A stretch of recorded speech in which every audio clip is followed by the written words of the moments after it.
बहु मनोरथ साजो अभिसारे पहलू सुनील बेस काजर नयने सलाज बयाने कुसुमे सजानो केस। Good morning everyone, have a wonderful day. তো সকাল সকাল এই যে দুধ আমি একটু জাল দিয়ে নিচ্ছি, কারণ প্রথমেই সকালবেলা ঘুম থেকে উঠে ফ্রেশ হয়ে চাটা খাওয়াটা খুবই জরুরি। তো এই যে চা বসিয়ে দিয়েছি, আজকে দুধ চাই খাবো। ম্যাক্সিমাম টাইম আমি দুধ চাই খাই, খুব রেয়ার লিকার চা খাই। চা আমি একবারই খাই, আবার মাঝে মাঝে ইচ্ছে হলে বিকেলেও খাই। তো এই যে চা তো হয়েই গেল, তো চাটা খেয়ে নেব। চায়ের সাথে আমার একটা জিনিস আজকে খেতে ইচ্ছা করছে, যদিও উচিত নয়, কিন্তু মাঝে মাঝে একটু অনুচিত কাজগুলো আমরা করি, ভালো লাগে। তো এইটা হচ্ছে কালকের রাত্রিবেলার রুটি। তো রুটিটাকে আমি হালকা করে রিফাইন অয়েলে এদিক ওদিক একটু ভেজে নিয়েছি। এটা খেতে কিন্তু খুব ভালো লাগে, আর সেরকমই খুব ক্ষতিকর শরীরের জন্য। তবে চলো খেয়ে নিই, ঠিক আছে চলো। Good morning and welcome back to my channel MN হাট ফ্যামিলি। আশা করি সবাই খুব ভালো আছো, সুস্থ আছো, আর অবভিয়াসলি পজিটিভ আছো। তো চলো আজকে দিনটা আমার সাথে কন্টিনিউ করো। কিচেন আমার ফেভারিট প্লেস, তোমাদেরকে আমি বলেই থাকি। তো আজকেও আমি আমার কিচেন থেকেই আমার ব্লগটা শুরু করলাম। আর আজকে রান্না করব হচ্ছে ভাত বসিয়ে দিয়েছি, আর এদিকে একটু ভেন্ডি ভাজা আর আলু পটলের দম হবে নিরামিষ করে। রান্নাটা তোমাদের সাথে শেয়ার করব না, মানে রেসিপি শেয়ার করার কিছু নেই আজকে। তো রান্না হওয়ার পর কী কী রান্না হলো সেটা তো অবশ্যই তোমাদের সাথে শেয়ার করি, দেখাবো। আর মা ওই বাড়ি থেকে, মানে মায়ের বাড়ি থেকে পাবদা মাছের ঝাল আর মোরলা মাছের চচ্চড়ি পাঠিয়েছে। তো এই আজকের মেনুতে থাকবে। তো চলো দিনটা কন্টিনিউ করো আমার সাথে, আর সাথে থাকো, পাশে থাকো। রান্না করাটা স্টার্ট করে দিলাম সাদা তেল দিয়ে, মানে রিফাইন অয়েল দিয়ে। ভেন্ডি আগে থেকেই নুন হলুদ মাখিয়ে রেখেছিলাম, তো ভেন্ডিগুলোকে একটু ভালো করে ফ্রাই করে নিচ্ছি। ভেন্ডি ভাজা বা ভেন্ডির যে কোনো আইটেম আমার খেতে খুব ভালো লাগে। মশলা ভেন্ডি, ভেন্ডি সিদ্ধ, ঠিক আছে, আমার ভালো লাগে। তো এই যে দেখো তেলটা গরম হচ্ছে, ভেন্ডি ভাজা তোমাদেরকে আর কি দেখাবো। তো এই যে ভেন্ডি ভাজা হবে। আর আজকে আমার একটা প্রিয় গান আমি তোমাদের ব্যাকগ্রাউন্ডে দিয়েছি, মানে শোনার জন্য। তো গানটা শুনতে থাকো, আশা করি তোমাদের মনটা ভালো হয়ে যাবে। सखी हम मोहन भी सारे जाऊं, बोलो हम एतक सुख कहाँ पाऊं।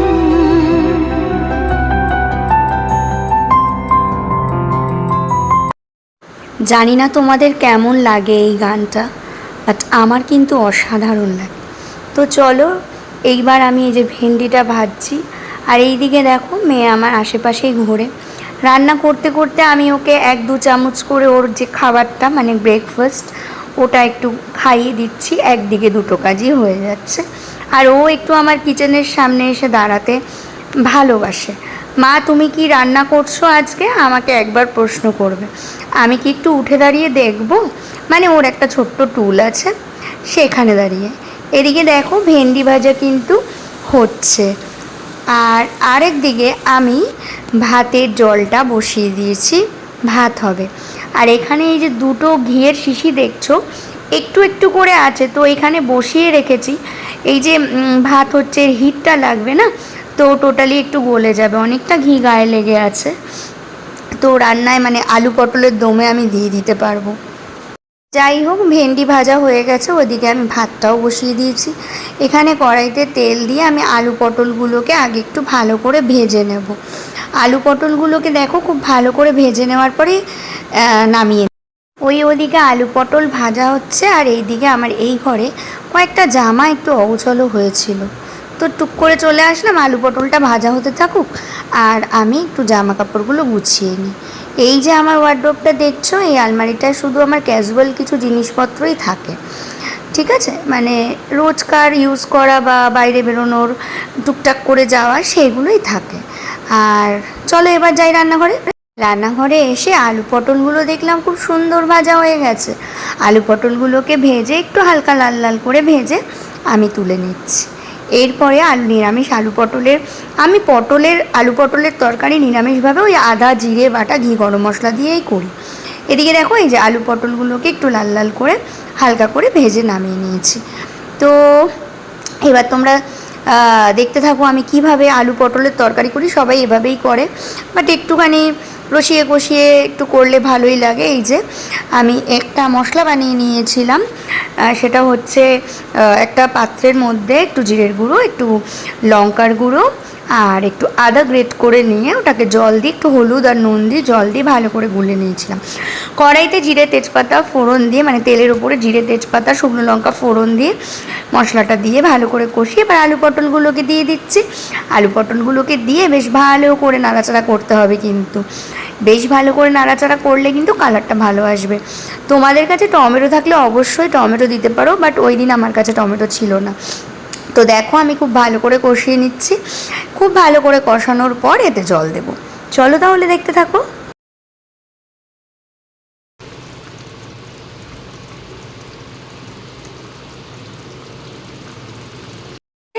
ওই যে তোমরা দেখলে আলু পটলগুলোকে কষাচ্ছিলাম, তারপরে বেশ খানিকটা জল দিলাম, ফুটছে তোমরা দেখছো। সেই ফাঁকে দৌড়ে মেয়েটাকে চান করিয়ে দিলাম। আজকে আমার মামামের কিন্তু স্কুল ছুটি ছিল, তো যেই কারণে ওকে একটু ভালো করে স্নান করিয়ে রেডি করে দিচ্ছি। ও যাবে দিম্মার বাড়ি। তোমরা তো সকলেই জানো যে ও সকালের দিকটা একটু দিম্মার বাড়ি যায়। তো এই যে টিপ টিপ পরিয়ে একটু পাউডার টাউডার লাগিয়ে দিচ্ছি।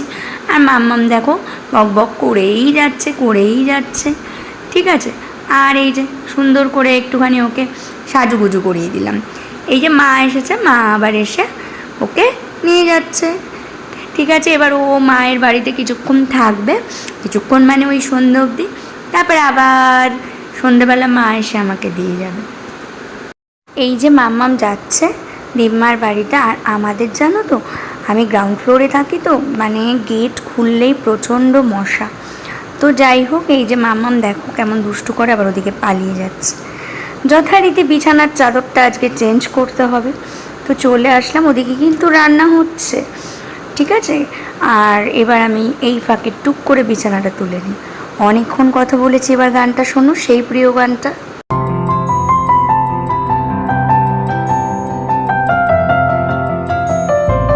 যমুনার পারে গহনে আধারে ঘনে পবন মাঝে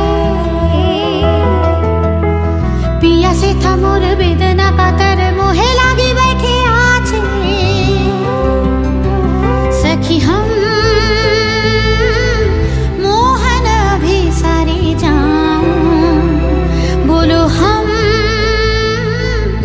ये तक सुख कहाँ पाऊं। বিছানার চাদর সবসময় টান টান থাকলেই দেখতে ভালো লাগে। আমার তো বেশ ভালো লাগে, আশা করি তোমাদের সকলেরই একইভাবে ভালো লাগে।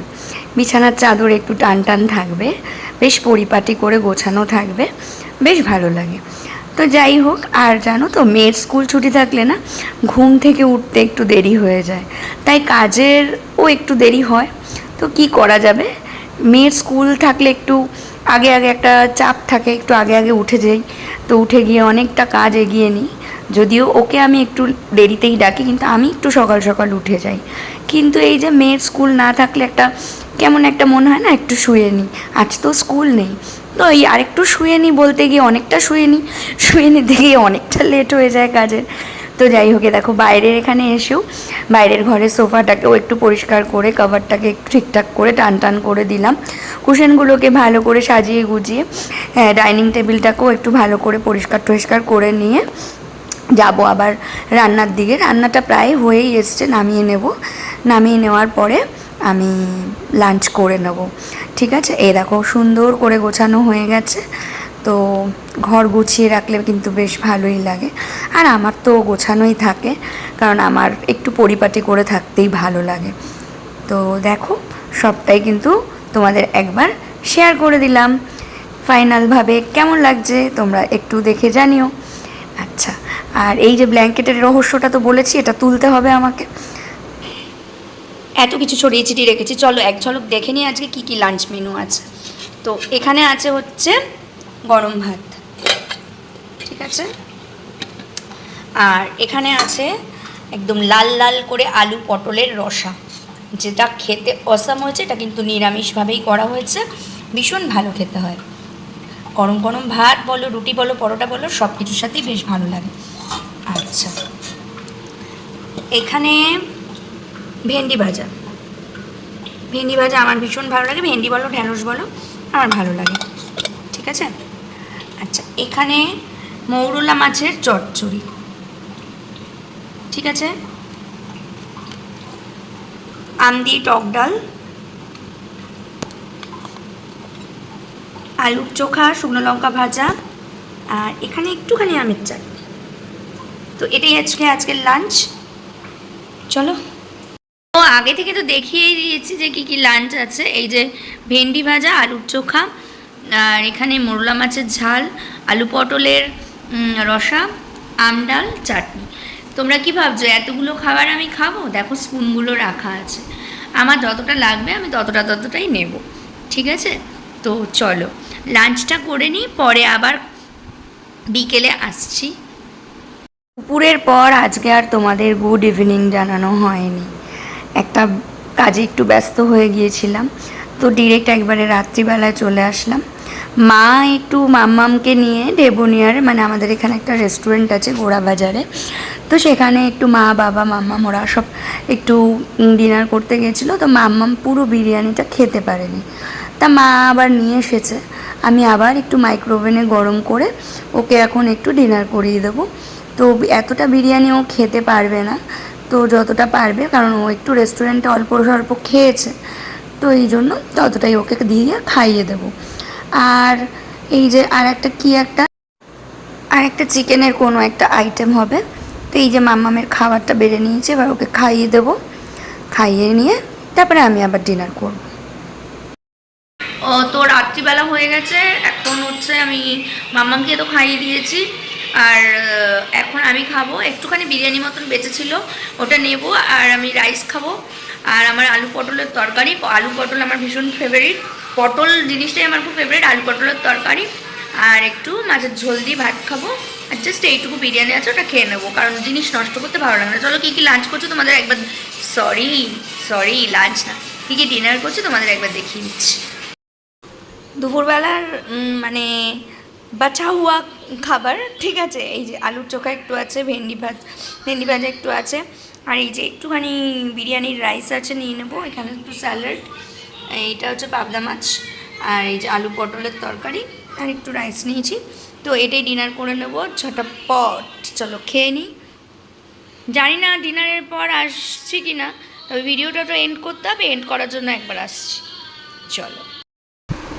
তো হ্যালো বন্ধুরা, আজকের ভিডিওটা এখানেই শেষ করছি, ভিডিওটা এন্ড করার দরকার ছিল, তো ভিডিওটা আজকে এখানেই শেষ করছি। আগামী দিন আবার একটা নতুন কোনো ভিডিও বা নতুন কোনো ব্লগের সাথে তোমাদের সাথে দেখা হবে। সবাই খুব ভালো থেকো, সুস্থ থেকো, আর অবভিয়াসলি পজিটিভ থেকো, এটা আমি সব সময় তোমাদের বলি। আর ছোট ছোট সময়গুলোকে সুন্দরভাবে উপভোগ করো, কারণ কাল কী হবে আমরা কেউ জানি না। আজকের মতো tata, bye bye, good night.